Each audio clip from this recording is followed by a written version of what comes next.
שלום, קוראים לי אוהד דיניו. אני מלך טורקיה. לפני שנים רבות מאוד הייתי נסיך קטן וילד קטן בממלכה, ואף אחד לא רוצה להשתחוות לי. ונורא חיכיתי שיום יבוא ואני אהיה מלך טורקיה עשיר וממש נלהב, ואני מאוד מתרגש להיות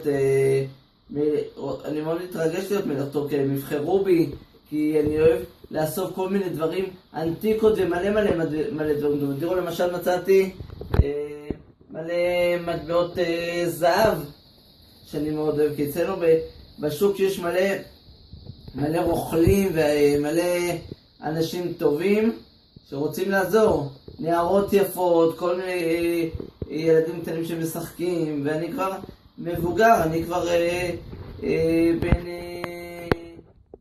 70 ומשהו, או 80 או 90, לא יודע בדיוק כמה, כי בגילי זה קשה לזכור. אבל כשאני אמות כולם יזכרו אותי, ועכשיו כולם משתחווים לי ואני מאוד נהנה מזה, וזה ממש מרגש אותי, ואני מקווה שיבואו לבקר. היום טורקיה, אתם צודקים, מסוכן, מאוד מסוכן. פעם זה היה אחרת, לפני אלפי שנים זה היה שוק שכולם מסתובבים ורוקדים וכל מיני כאלה, והיו עושים חפלות וכל מיני כאלה דברים. אני אשמח שתבואו לבקר, ונתראה בפעמים הבאות, שכולם יהיה טוב בלב. תודה, מאוהד דיניו, מלך טורקיה.